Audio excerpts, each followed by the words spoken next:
So,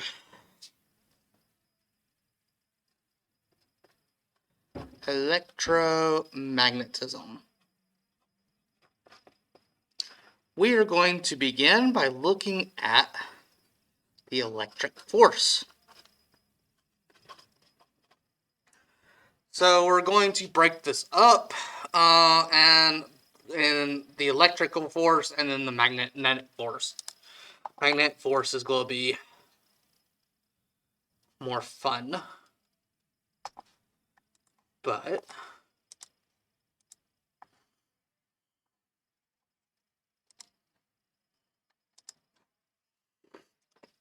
do you remember gravitational force? What is the law of universal gravity?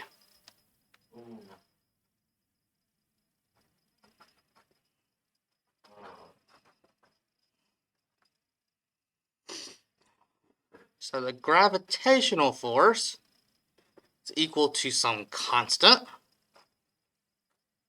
We'll use the capital letter G times mass 1, mass 2, divided by r squared. So you double the distance away, the force goes down by a fourth. It is inverse square law. The electrical force equal to some constant times charge 1, charge 2, divided by the distance between them squared. Basically the exact same equation, except for we're going to have a different constant. This constant, which its name escapes me at the moment, is equal roughly to 8.99 times 10 to the positive 9 Newton meter squared per Coulomb squared.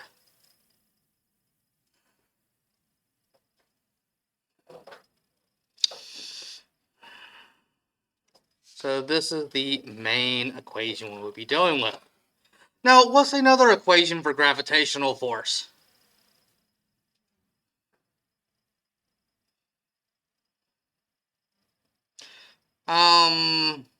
So we can group this. And what we do with it?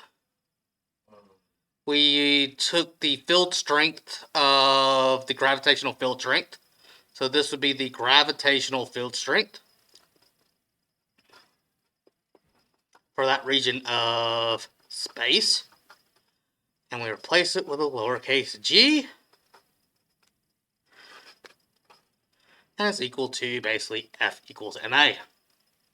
And rearranging it.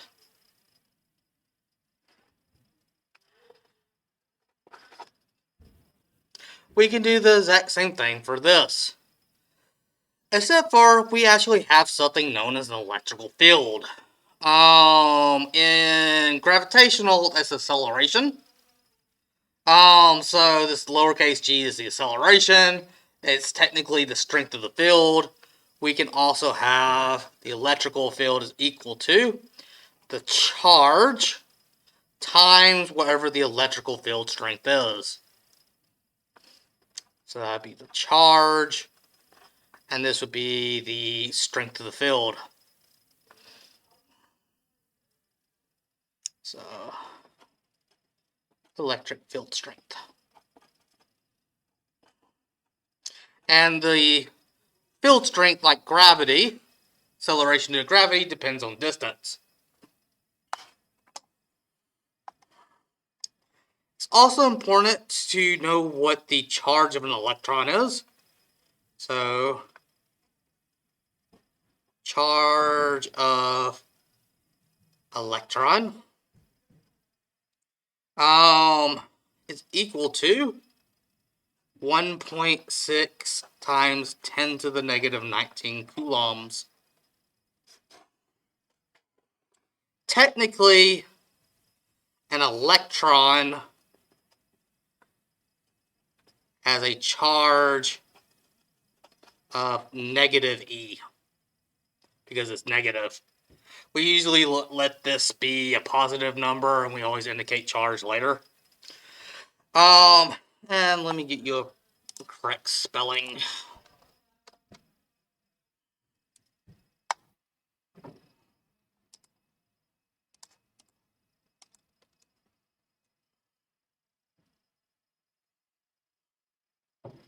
So this is Coulomb. A Coulomb is a unit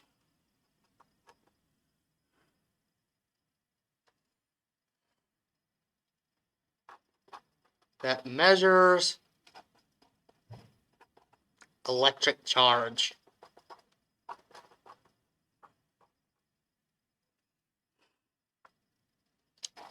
One Coulomb is equal to 1 ampere, or amp,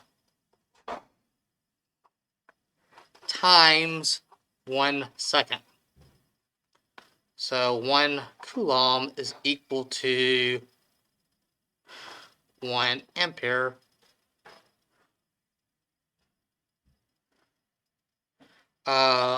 seconds.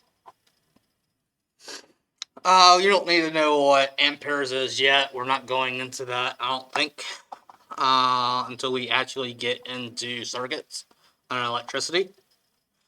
But a little pre-notation of what it is. It's just a unit we use to describe what a charge is. Another definition for it.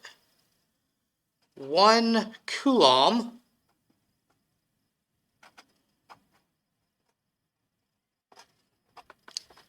is equal to the quantity of charge that passes through a point in a wire carrying 1 amp of current for 1 second. So if you had a wire and you have 1 amp running through it, 1 Coulomb amount of charges will pass through that point every second.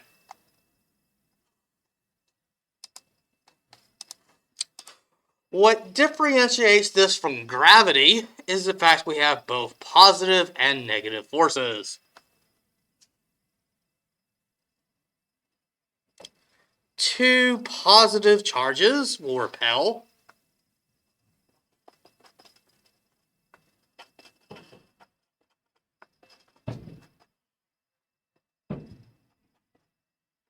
Two negative charges will repel.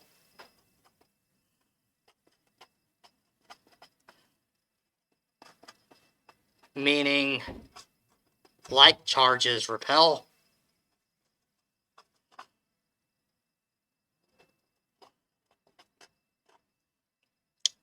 And a positive and negative charge attract.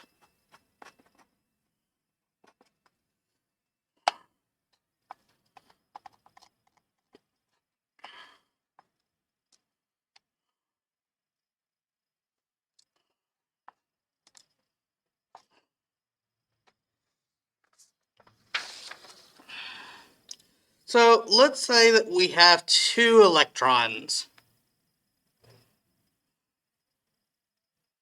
So we have an electron here, an electron here. And the distance between them,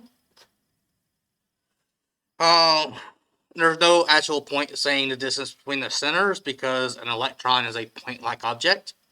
It has no size. Let's say is 1 micrometer.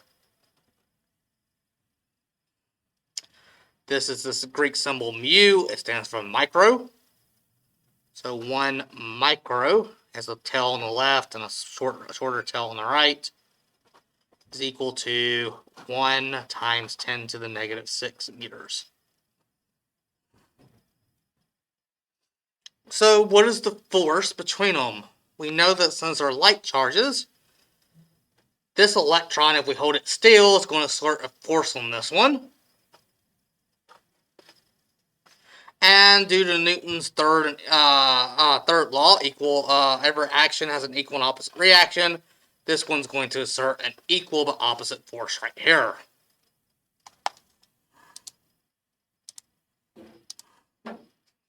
We know that this force F is going to be equal to a constant times the two charges divided by the distance between them squared. We know that this charge 1 and this charge 2 is going to be equal to, so charge 1 is equal to charge 2, which is equal to 1.6 times 10 to the negative 19 coulombs. And Ke is equal to 8.99 times 10 to the 9 Newton meter squared per coulomb squared.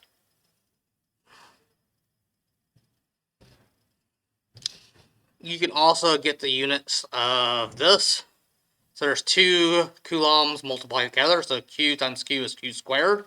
Cancels out the coulomb squared here. R squared on bottom cancels out the M squared up top, leaving us with just newtons per force.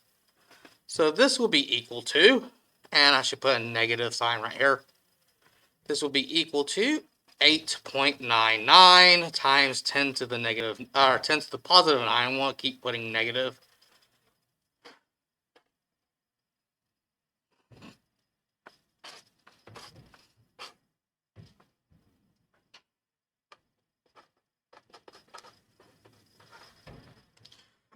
To be honest, my recommendation is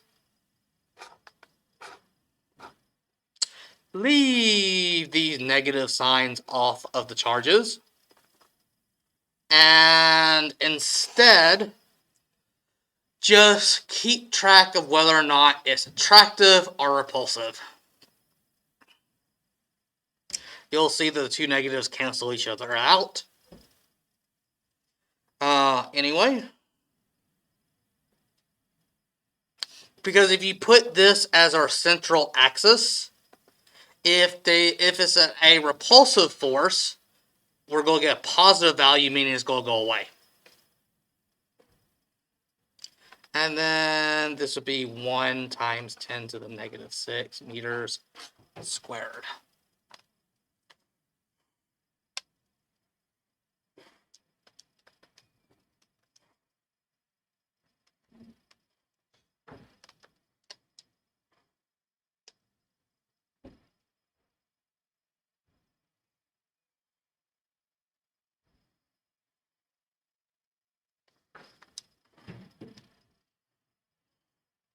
And we get an ultra small force. 2.30144 times 10 to the negative 16 newtons.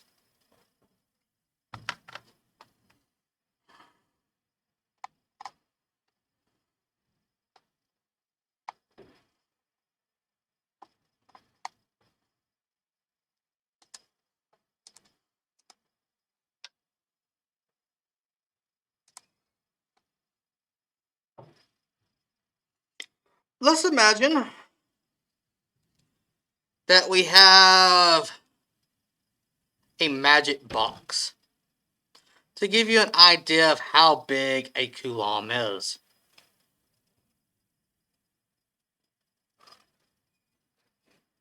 Let's say we have 1 coulomb of charge here, and we have another magic box that has another 1 coulomb in it. And let's separate this by a distance of 1 meter. How much force will be exerted on the box? Take a guess.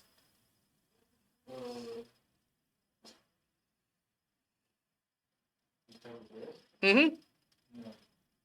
None. We have 2 charges. That's a horrible guess. It's like an educated guess. 1. So let's do the math.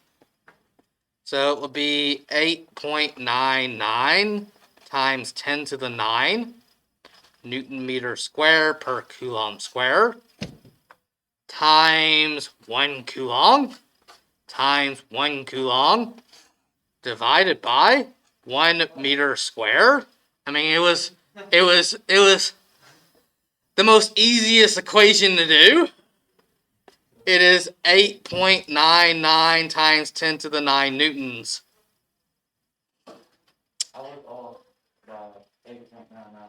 You are off by almost 10 orders of magnitude.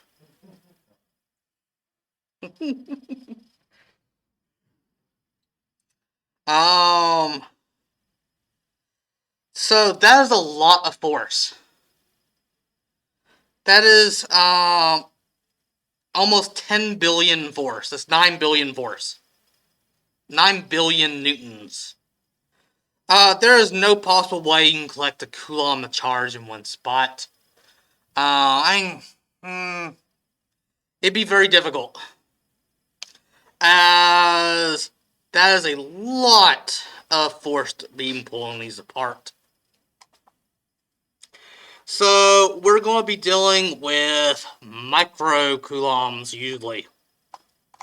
Micro is going to be the number one thing we'll be doing with. Maybe millicoulombs, but that is a lot of charge to have a full coulomb.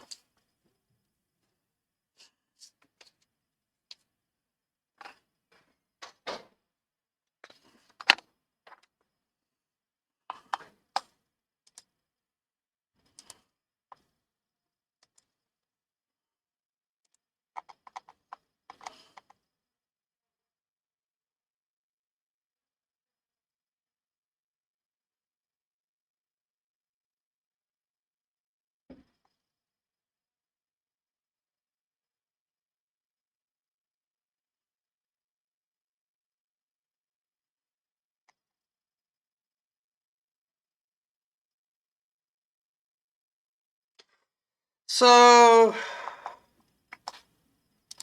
let me make sure I have this right. So remember, these are all technically vectors.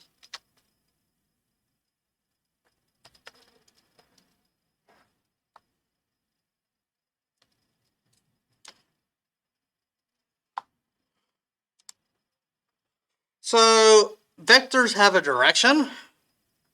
If we have a positive charge, all of the field lines are going to be leaving it.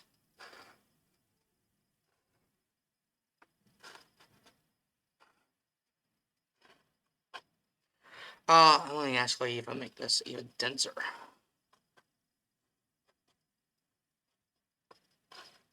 I realized I should have.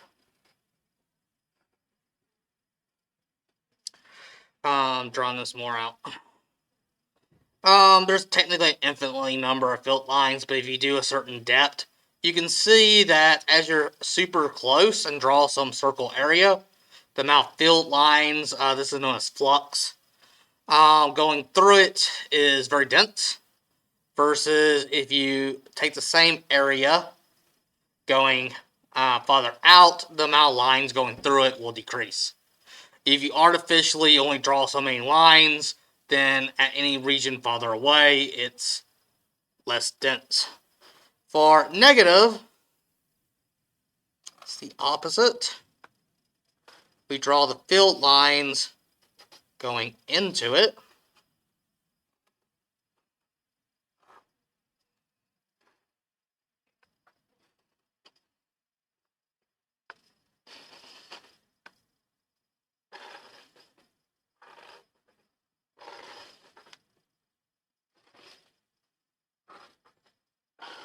Let's see if I can illustrate that. better. So if you take a large circle and then take the same large circle of the same area, you'll notice that it's significantly, this had 4 lines going through it, this now only has 2. They keep going through, the amount of flux going into it, it changes. And when we take 2 charges, let's do it a plus and minus together. The reason why they're attractive, so these field lines coming out, this acts as a sink, meaning all the lines want to go into it. And what's the term for the other one? So electric field lines sink.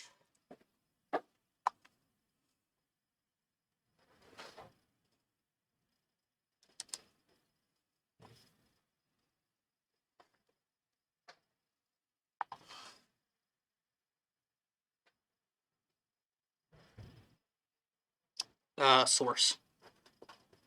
So this acts as a source of field lines, this acts as a sink.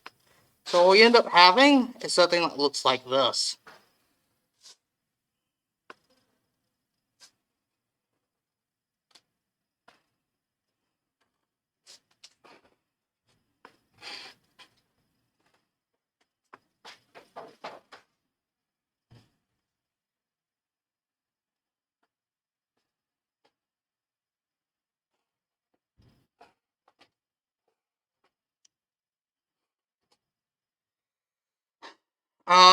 Which pulls them together as these electrical fields are trying to all go into this, and it actually pulls them together. And when we have something like 2 positives, well, this field line coming out, and this one is going to want to reject and repel.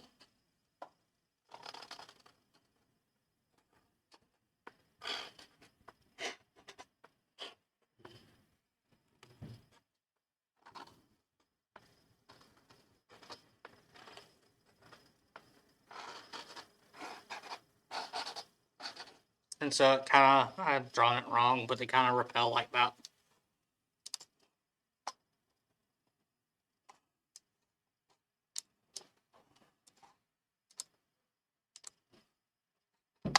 You'll see all the lines are pushed farther away, whereas when you have a positive and a negative, they all attract.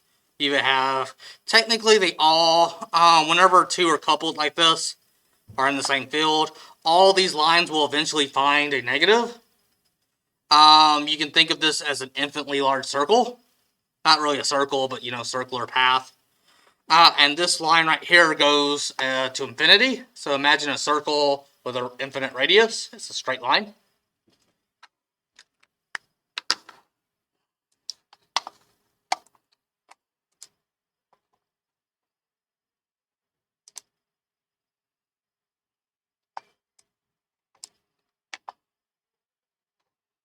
So you can see that 2 light charges, and it'd be the exact same if these were 2 negative, other than the arrows would be flipped.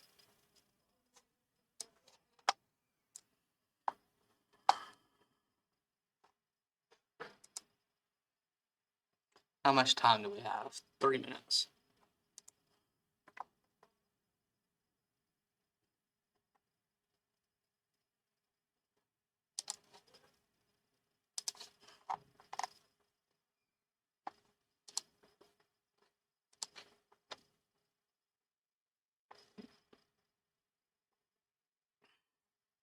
So going back to this version of the equation, so we have KE, that should be a subscript, Q1, Q2 divided by R squared. That means this is going to be your field strength E. This is in Newton times meter squared divided by times a Q divided by an R squared. So r squared and r meter squared, the meter squared cancel out. 1 coulomb cancels out with that. That's nothing. So that means that E, the units of E is in newtons per coulomb. So it tells you how strong the force is for a given charge at any point. So it's how many newtons of force per coulomb at that point in space. So, basically, I pick a point. Every point in space would have a certain E value. And if I put a charge there, then you can use this E to tell you what that force would be. Make sense?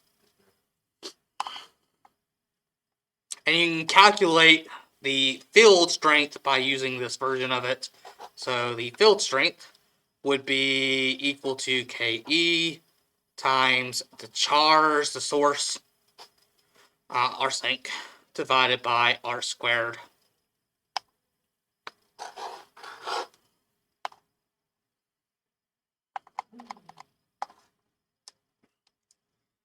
In college, it was always fun, where the prof would say, imagine you had an infinite plane. You have a charge situating here, a charge situating here. Where in three-dimensional space could you put a third charge such that this point right here had 0 for the electrical field?